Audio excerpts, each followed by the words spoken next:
shoot. Fires from the top of the key and banks it home. The Liberty take a 2-point lead. Welcome to Liberty FM, the podcast dedicated to all things New York Liberty. I'm Felicia, and I'm joined by my co-host and husband, Francois. This is episode 22, recapping games 3 and 4 of the semifinals between the New York Liberty and Connecticut Sun. We're sorry, guys, this one is a little late. We were both under the weather this past week, but we're back at it, and we'll quickly recap game 3, because as we all know by now, our Liberty are on their way to the WNBA Finals! Woo! It's been 21 years since their last finals appearance, so this is huge for the franchise. Francois, let's get into it, starting with Game 3. Well, before starting with Game 3, what an incredible feeling to see the New York Liberty getting back into the final. 21 years for a club that has never won a WNBA title. This is historic in the making. I'm so happy. It was incredible because the way we started this series, losing game 1, Connecticut showed that, they meant business and that they were not going to make it easy for the New York Liberty. So it's a huge relief and tremendous accomplishment for this team. I know everybody was saying, it's going to be the Aces against the New York Liberty from the get-go. But you still have to play, though. You still have to find chemistry and put the effort because Connecticut, they're not a weak team, so it wasn't going to be easy, and especially with Stephanie White, Coach of the Year, the way she made that team play, you could tell from what, DeWanna Bonner and Alyssa Thomas have said how much fun they had. You could definitely tell that they were quite a handful. So let's go back to Game 3. After getting the job done in Game 2, it was a do-or-die situation for the Liberty, and what a first quarter for the Liberty, probably a franchise record with 37 points. Mm-hmm. It was, from every side, from everybody, They were locked in. They were not going to let that game go. How did you feel when you saw that first quarter from the Liberty? Oh, it was amazing. I think watching them in that first quarter, you're like, this is Liberty basketball. When they played with pace, they were strong offensively and defensively. They were definitely locked in, and that's what you need in these playoffs. You cannot slip, or another team could take it from you, as they saw in Game 1 against Connecticut. So I think, even for this game, they knew they had to come out and take control early and keep it going. And scoring 37 points, you're just like, man, I was wondering if they could keep this up the whole game, because I was like, they could be on pace to get over 100 points for sure. But it was a great effort that first quarter, and it set them up well for the rest of the game. We cannot help but thinking that the absence of Becca Allen in this game was huge on both sides. Better for us than for Connecticut, but she was so crucial, especially in the win in Game 1, the Connecticut Sun win. And so she was absent due to a non-COVID illness. And the Liberty, I'm sorry for you guys, but they took advantage of it. And that's how you see how important she is to the team defensively, but also offensively when she was scoring threes and attacking the basket. So, the Liberty made them pay. You saw Sabrina scoring a couple of threes to start the game. And then finally, Stewie had a big shooting night. I think they were saying that she never had more than 4 or 5, bad games, or games at a certain field goal percentage, more than 5 games. And I think it had been 5 games where Stewie had not shot very well. And that's the Stewie that we accustomed to, aggressive, making mid-range shots. And when you have Stewie, Sabrina scoring as well, you're going to have a good night. But to be fair, to maintain that lead, you needed other players that we'll talk in the short second. But the other thing that was very striking was the level of emotion, and not necessarily in a good way, but how the Connecticut Sun were sort of, unsettled by the start and started arguing with each other on the bench. And what was very telling was Alyssa Thomas, who obviously is one of the best players in the league. For a lot of people should have had the MVP, but that's for another debate, another time. But the way she shouted at our team, and she wasn't shouting like just to be mean, but she was like, "Come on, guys! Like I'm giving everything I've got on this court. Like I'm tired. Like I need help. And if you don't want to give 100%, like it was almost like it wasn't her who said that. I think it was Bonner and the coach. And it's like if you don't want to be here, if you don't want to contribute, the door is right here. And so it was very telling that they were feeling that way because the Liberty were playing so well that it was like, man, like we can't get out that way. And so for me, it was very telling. Like it was, a sign that the Liberty were doing something right. What did you make of that? I thought the frustration that, after the first quarter, yes, it is, it's rattling when you get beaten in a first quarter like that. But I think also for any team, you have to be level-headed too to know it's just the first quarter. We can chip away at this. Because we've seen the Liberty be down by like 20 and think, oh man, I don't know. And they come back and they've won against Connecticut. Prime example. But, I think, obviously this is playoffs. They know we lose this, we give them the momentum. Yeah. And so, Alyssa Thomas, for all that she's done this year, I wouldn't even fault her for really imploring her team because she has done basically everything that she could possibly do to keep her team in this game. Scoring, she had 23 points and 14 rebounds in this game. So, she's not usually like the best scorer on the team. Right. But because she felt like, her team really needed her to score, she did that, and she was dominant. Yeah, I think I wasn't too... I think when I saw the clip of Alyssa Thomas, imploring the team, that I didn't think too much of. I was like, they're in a hole, and she's trying to get them to snap out of whatever funk or whatever they're in right now and to get their head in the game. I think what I was surprised at, because you couldn't quite tell what was going on when Bonner had to basically push Carrington away from... Yeah. She was also... I don't know if she was yelling at someone in particular or just imploring and it just came off wrong.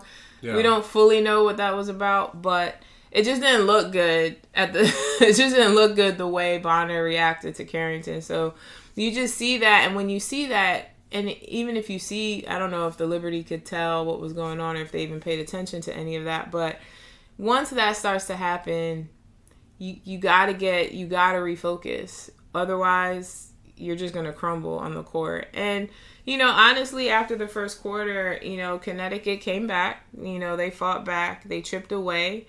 At it. I think in this game, the largest lead was 22 points. And they definitely chipped away at it. They were never able to regain any sort of lead, but, they fought and they fought hard. But yeah, I think the Liberty just showed that poise. They showed that we got this and that we're going to keep going. We're not letting this one go. Yeah. And they definitely fought hard for that. Yeah, and I think they kind of played catch-up most of the game. But the two players, and I'm not going to say too much because there's still a lot to talk about those two players for Game 4. But Betnijah Laney and Jonquel Jones. Jonquel Jones had a fifth double-double in this game, tying a WNBA playoff record at that very moment.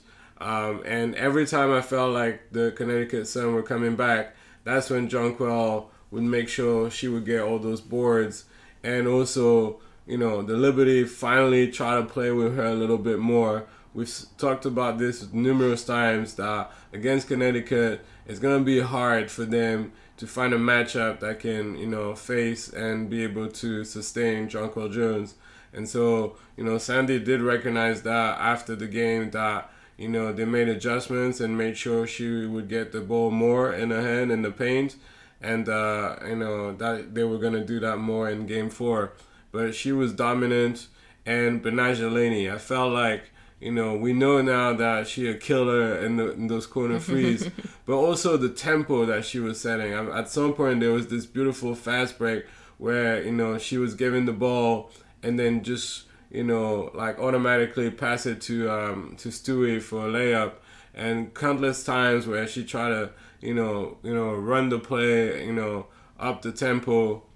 She was doing everything. And you look at the series, when she scored like 19 or 20 points, and even in the previous series, you're in good hands when that happens. And so, kudos to Benaja and Jonquil, who managed to, keep the lead. Even though Stewie was in the end the best scorer for the Liberty, you're not winning that game without Benaja and Jonquil Jones. So I'm glad we got the win. And then, there was one game left. And what was very telling was that when they celebrated at the end of the game, and that's when you see the experience and the drive of Stewie. She was like, there's one more game, but we need to be on our best. Like, the way she said it, like, was very, like, let's go. Like, let's not mess around. Let's not take this series back to New York. We need to finish it on Sunday.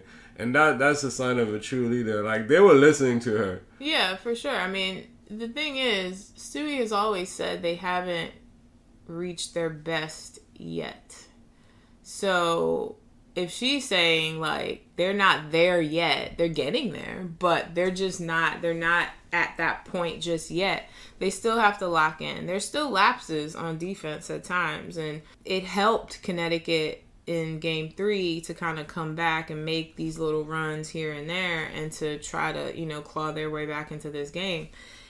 So it's important for them not to take their foot off the gas and not to have, there's certain lapses, as you will, as we've seen throughout these games, where defensively, and again, this game, it's a game of runs. One team kind of goes on a run, you kind of stun the other team, and then it happens on the other end. And so, but yeah, for the Liberty, they've definitely, obviously we know they've been the best team in the second half of the season, but there's still more work to do for it to be a full gelled team, So I think Stewie recognizes that, and it's important that you have an experienced player, a player who has won championships, to let everybody know, like, we're not done. We have to finish this. We can't be lax and give them the momentum. We take it now, or it's possible, you give back momentum, they could take it back on your home court. So, it's important that they have her, that they have Vandersloot, and even, Jonquil Jones, she was in the WNBA Finals not that long ago. Yeah. So, she may not have won, but she knows the experience and just the pressure and what it takes to get there. So also just seeing her, Benaja, and obviously Stewie getting out of her rut. But, you got to give Benaja Laney her flowers, because it's true. She is the glue of this team. Without her, you're not winning.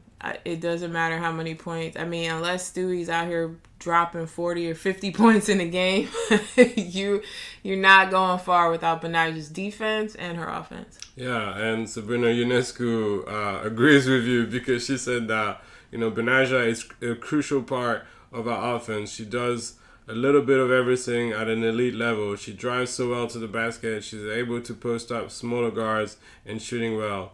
And she said that they don't win these games without her all season long. Yeah. So glad to see that. And it felt like game 4, because now we're moving on to game 4. So, game 3, even though it felt like by the end of the first quarter, we were going to score like 160 points or something, we ended up winning 92 to 81. And so game 4, we knew it was going to be a much tougher game. Yeah. Becca Allen was back. So Nelson Adoda went back to the bench, even though she had a very good game 3. Back on the bench, Becca Allen back. And that first quarter was quite incredible. Back and forth between the two teams. This time around, the Connecticut Sun seemed more like, engaged, and, it's a do-or-die situation. So they were giving everything.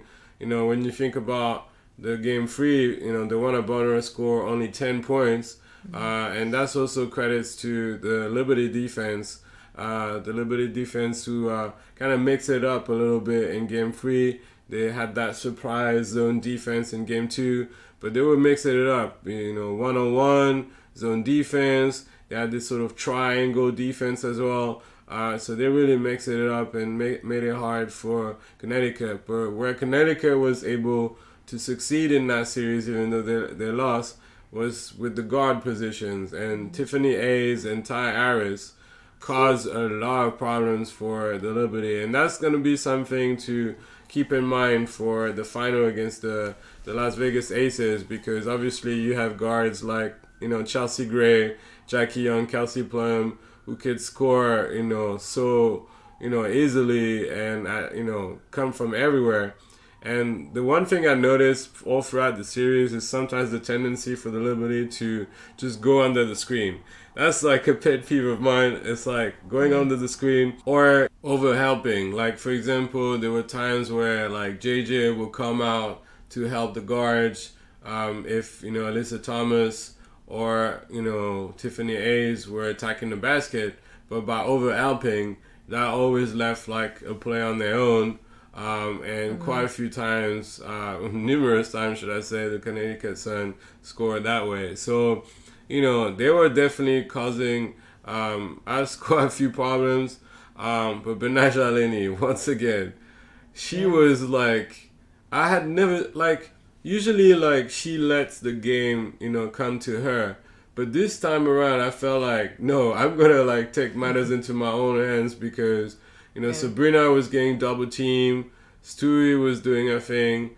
But, I felt like Betnijah felt like this time around I need to get things done right away because Connecticut Sun is on a different level in this game. And she knew, she knew what needed to be done. She knows what's at stake and she didn't want to let that slip. So even for Betnijah, we've always said like these games without Betnijah, you're not going anywhere, and so for her to have 15 points in the first half to start, it's just a tremendous performance by Betnijah Laney. I expected Stewie to come out, she's gonna put up a performance, but just to see Betnijah Laney and also Jonquel Jones to have the performance. I mean, all three of them, really.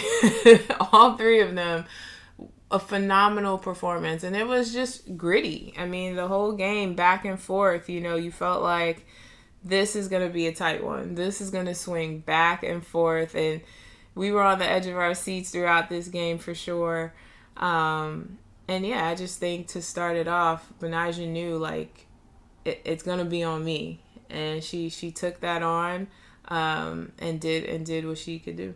Yeah, because when you think about it, like, Connecticut, despite the fact that, Jonquel Jones is a bad matchup for them, their defense made it really hard for her to get the ball in the paint. And if she did, they would really crowding her. Yeah. And she found a couple of times, Betnijah, that she had a free at some point that was just like really like, dang, like, we all like had that crazy defense on Jonquel, and then she finds Betnijah.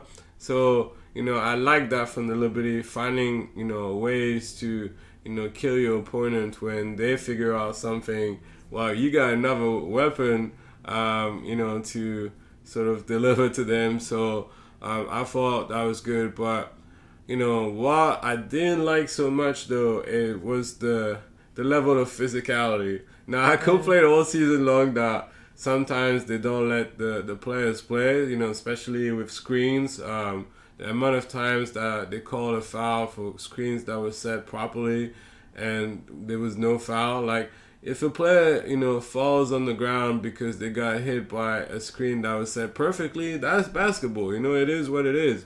But I felt like, both teams, to be honest, let's not, hide ourselves because we're Liberty fans. On both sides, they were physical, there were fouls and everything, and the ref just let the game play.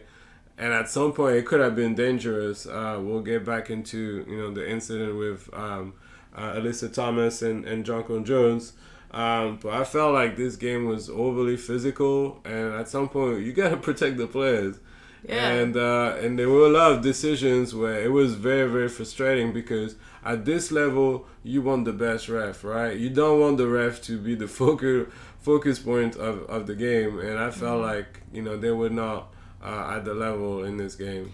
Yeah, I think overall the WNBA should they need to have a look at the refs for next season for sure, because I think as the game grows and gets better and better and bigger, you got to get a better quality of refs, because too many times we've seen so many games, not just the Liberty or with the Sun, but in other games where the refs just either they're missing calls and it's happening right in front of you. And it's wild to me that sometimes even when they even know that they've missed a call, or they may not be sure, that they don't necessarily like review something, and I guess that I don't know if that's necessarily the rule within the WNBA, but I just feel like they need to have, like in the NBA, like after like the final 2 minutes, like you should be able to review something if you're not sure, like instead of making some of these calls that really you had no clue what was going on. And it's so evident sometimes on the court that I know the players are frustrated, and they gotta be careful not to get to get technical fouls. So it's just a tough situation. I think overall the WNBA needs to take a look at that, a serious look at that, because these refs, they're just hindering the game at certain points. Yeah, I mean that's the hard part as a league, is to find the right balance between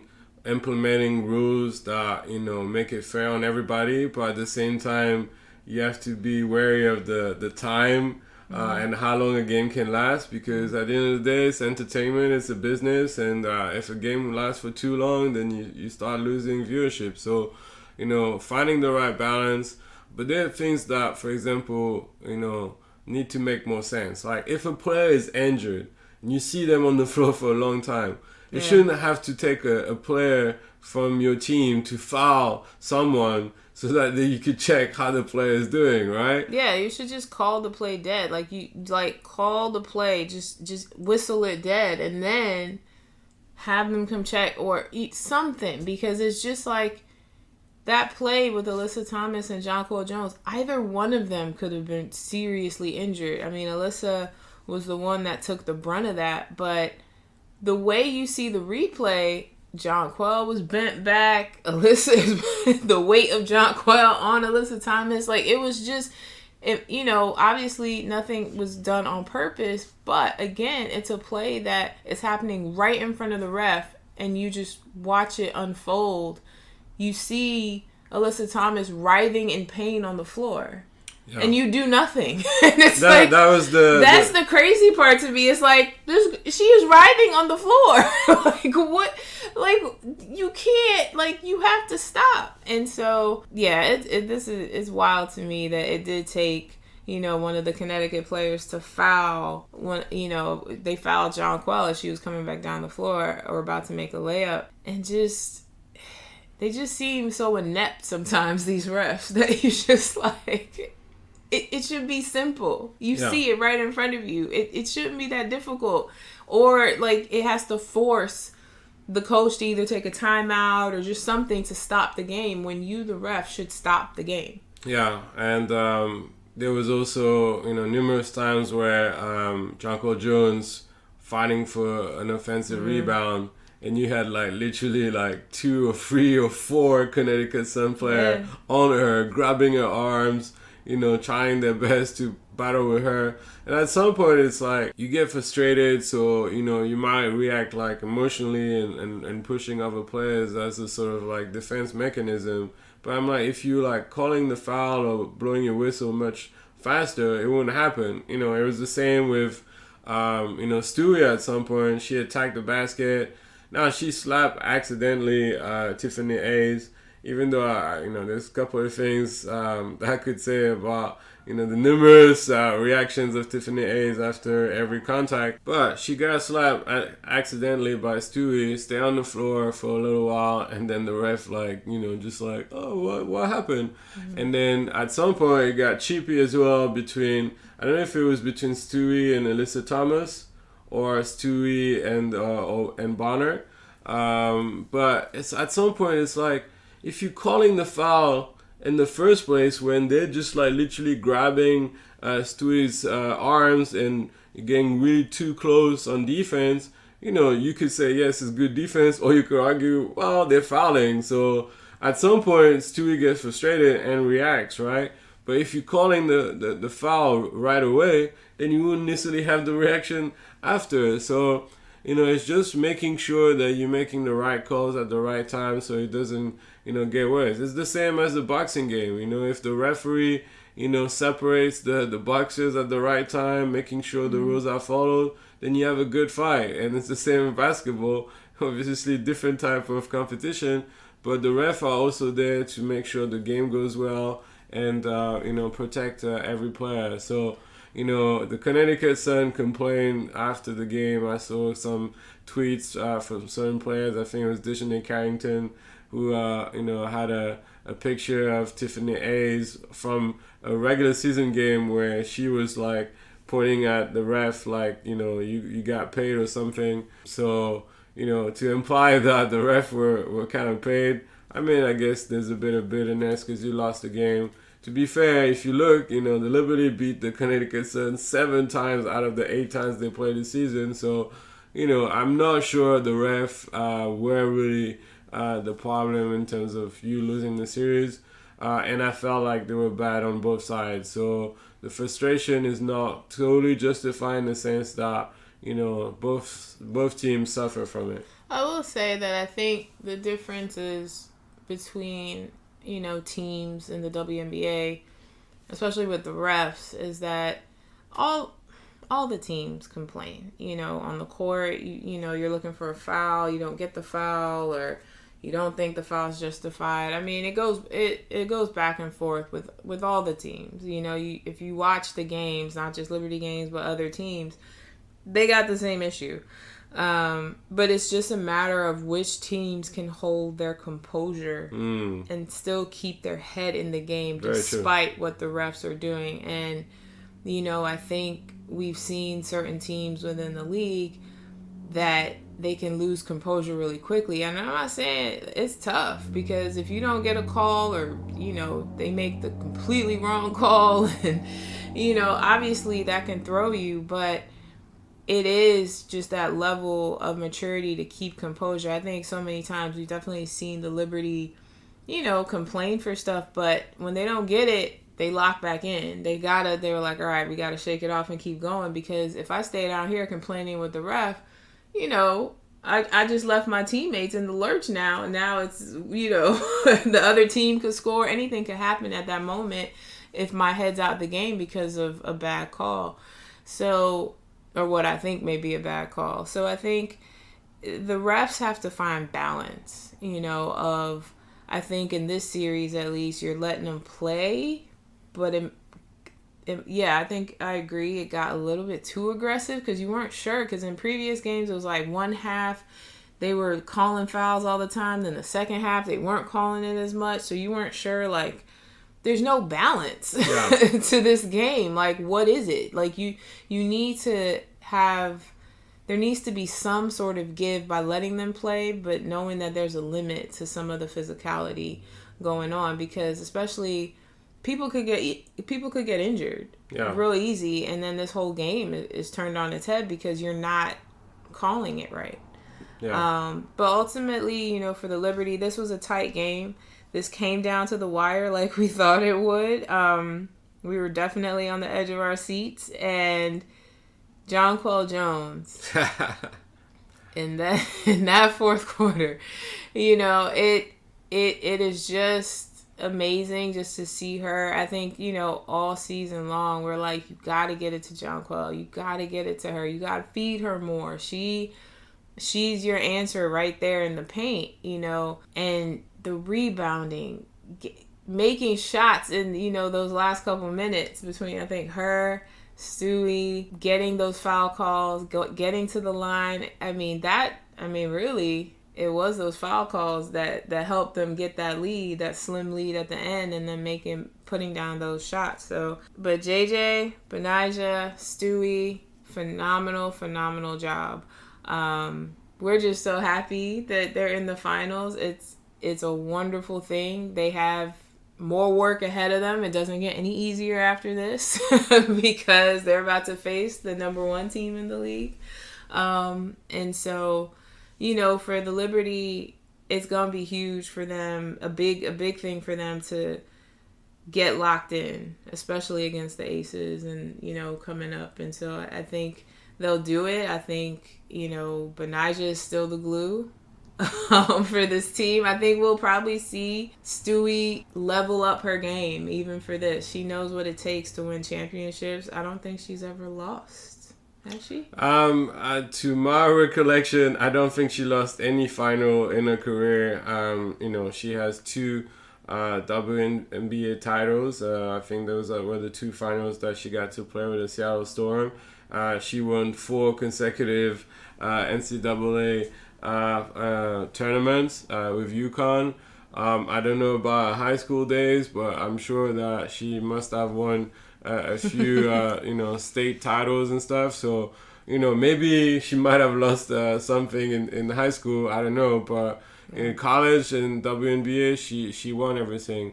So let me go back quickly to that second half before we discuss the Aces, but particularly the 3 players you mentioned, Stewie, Jonquel Jones, and Benijah Laney. What I thought was interesting with Stewie was that those 2 games, game 3 and 4, she definitely played an MVP role. Because there were a couple of times where Connecticut were making runs, Tiffany Hayes and Dewana Bonner were scoring threes.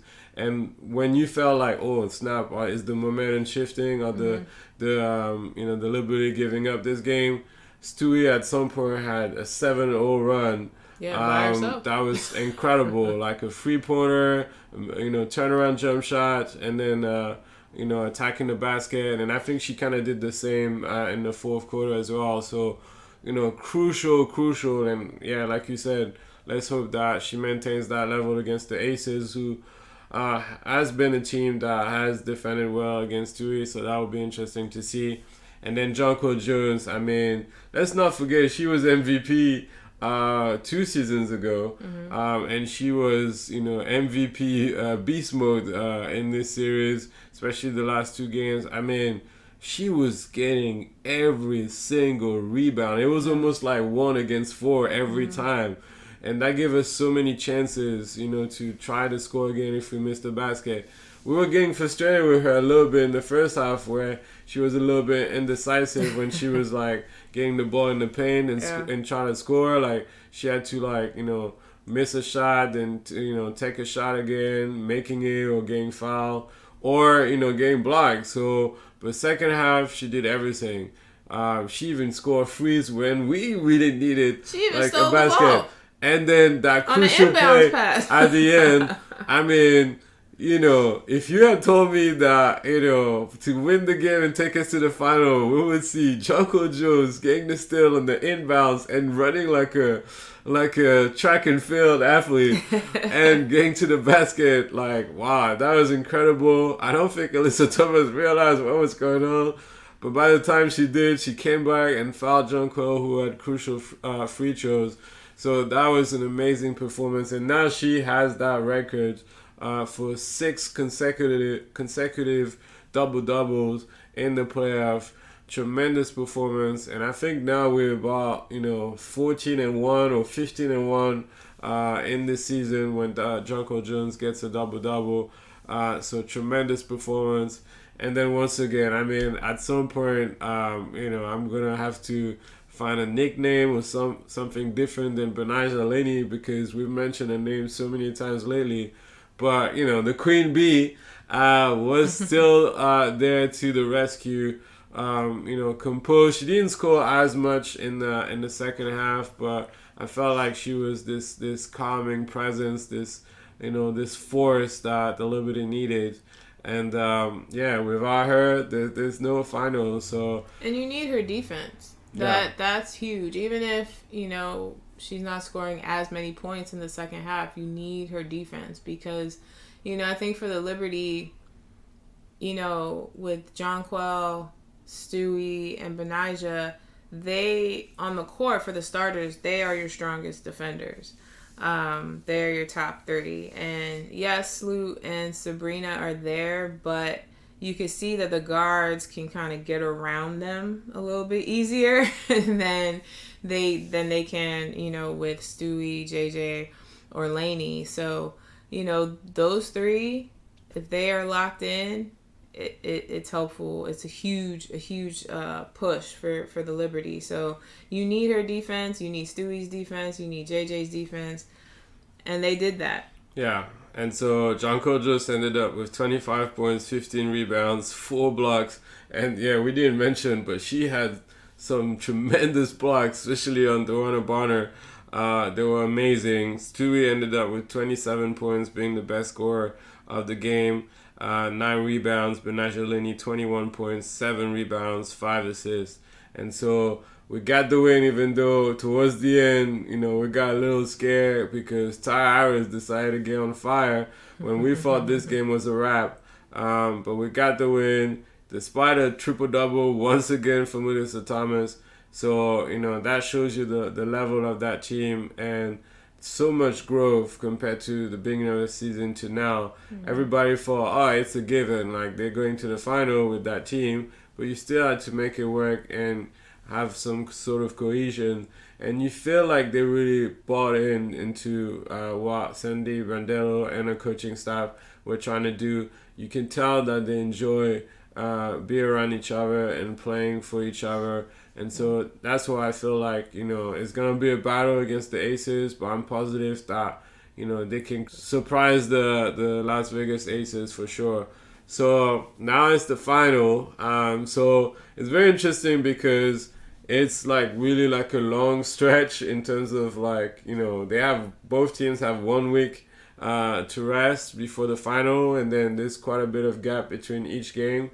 So, they have a lot of time to recuperate, but at the same time, you might miss some of the rhythm that you have had during the playoffs. Now, you look at the regular season and the Commissioner's Cup, the Liberty are 3-2 against the Aces, but you look at the playoffs that the Aces have had so far, they've been tremendous. Now, you could argue that they play against the Sky, who was the lowest seed in the playoff, and the Dallas Wings, who are still inexperienced at this level, we could tell, despite their talent. So now you have a bigger opposition with the New York Liberty. But I feel like you're going to have a different Las Vegas Aces team in this final compared to what we've seen in the regular season. And obviously they have the home court advantage. They are a tough team to beat at home. The crowd is going to be quite crazy out there. So it's not going to be easy. My fear for those first 2 games, particularly the first one, is how the Liberty are going to start those games, because I know that the Aces are going to put a lot of pressure from the get-go, put a lot of intensity, try to up the tempo, get the crowd going, and I really don't want the Liberty to kind of being overwhelmed and sort of chasing the Aces, with too much of a lead to catch them up. So the start of those games, game 1 and 2, are going to be very important. Yeah, I think, for me, just even looking back at their previous games, I would say for the final, your 2 people, it's still, for me, is going to be JJ and Benijah. Benijah needs to stick to Chelsea Gray like glue. We saw when Benijah had to defend her, she definitely disrupted Chelsea Gray. Now, again, it's playoffs, so we've definitely seen the Aces step it up even more so. And so, we're not sure how that's going to go, but Benijah has defended Chelsea Gray pretty well, I would say, through their meetings. And she needs to stay on her. Even with their switches, somewhere in there, Benijah's going to have to stay on Chelsea Gray. Yeah. And if you switch with Stewie. You don't switch with anybody else. Anybody else gets on Chelsea Gray, it's a wrap. But, and then JJ, I think for her under the paint with Asia, it's going to be tough. This is a tougher matchup. You have somebody who is Defensive Player of the Year. She is a blocker. It can be a block party for Asia as well. So this is, and I think in previous games, it just seemed like JJ looked a little bit uncomfortable at times going up against Asia. It just, there was a lot of just indecisiveness at times under the basket, and she's going to have to really make quick decisions so that it doesn't give Asia time to block or defend well where she can't get a shot off. And so that's going to be huge if they're going to be feeding JJ in the paint against Asia. So I think those are your two people that are going to be key to the Liberty disrupting the Aces. No, you're totally right. I mean, if it was that easy to stop Chelsea Gray, every team would do it. And also, when it comes to the playoffs, she kind of turned it up a notch. Yeah. But I felt like the issue with the Sky and the Dallas Wing was that they were giving too much freedom to Chelsea Gray. And once she when she gets going, you give her a bit of space, she does like that little turnaround and sort of like, shooting like she's like about to fall. It's money every time. And then if you like start letting her dribbling and stuff, and then this movement, she's gonna find an open player, with a no-look pass or something like that. So I felt like you said, like if Benaja manages to, disrupt the flow, be on her face every single time, it's going to require obviously a lot, mentally and physically. But she has shown in those previous games that she was able to do that job. So I definitely want her to like make, Chelsea Gray's life as difficult as possible.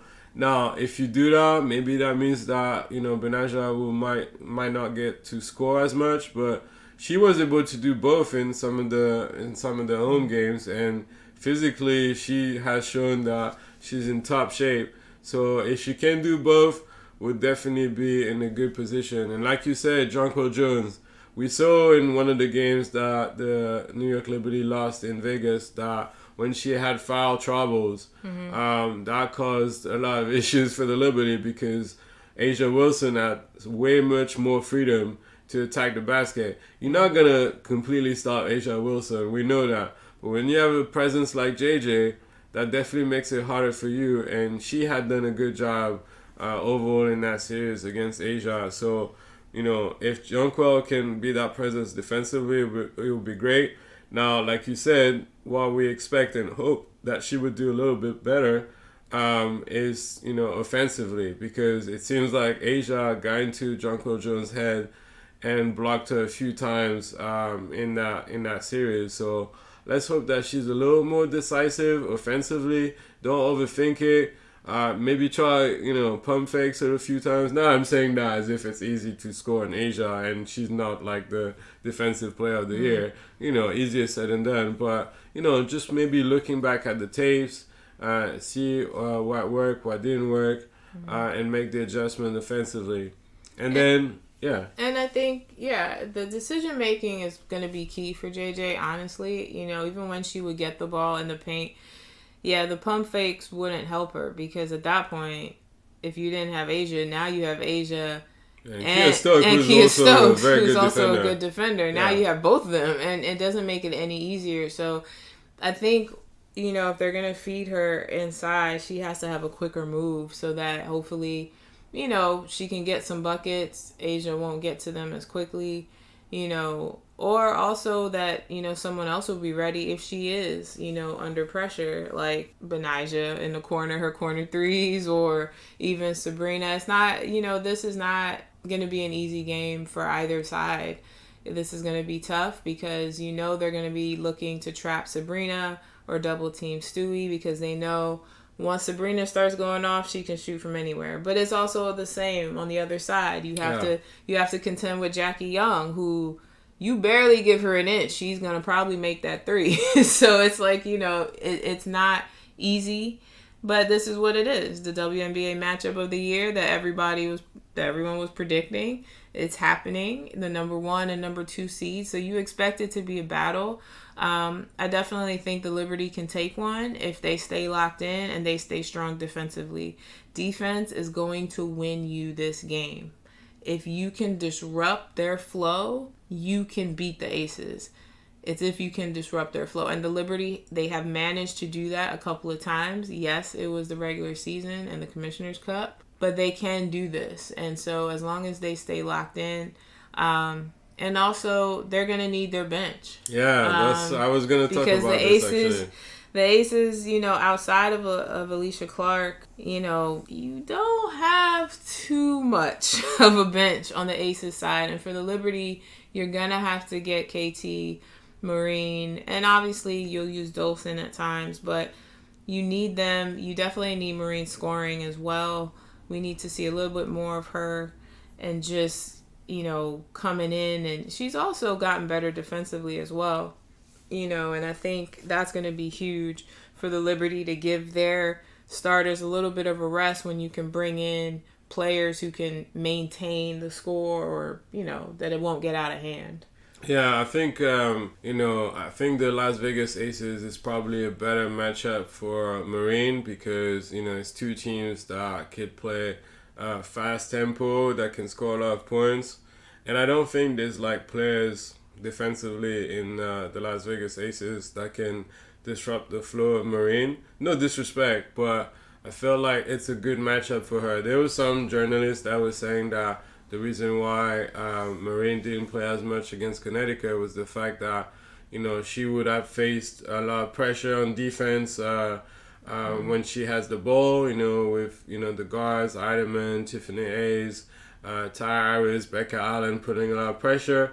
And then on the other end, on defense, have to battle Alyssa Thomas screens.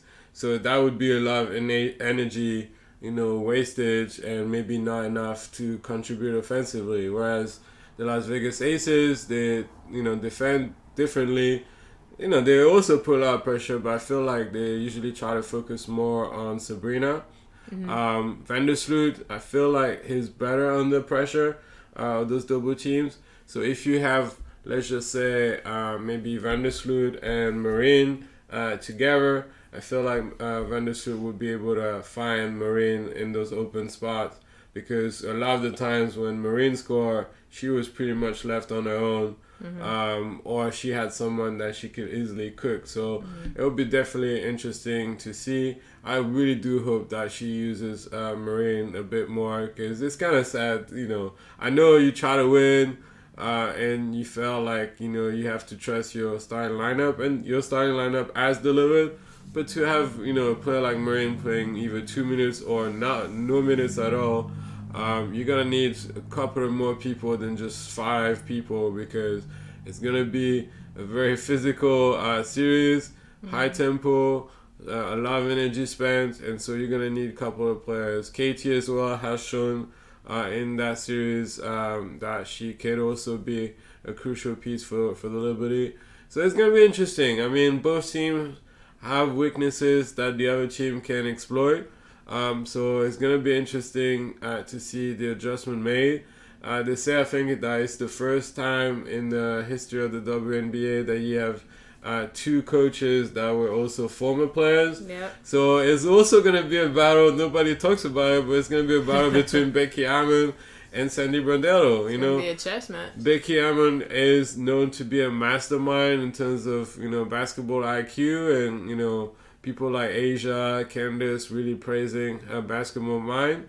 But Sandy, she has, experience as well.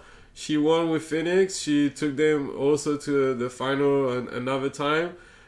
She is always like a winning mode when it comes to playoff and knows what to do to win. So it's going to be interesting to see also the adjustments and the tactics that those 2 coaches are going to use. So we're really excited about this final.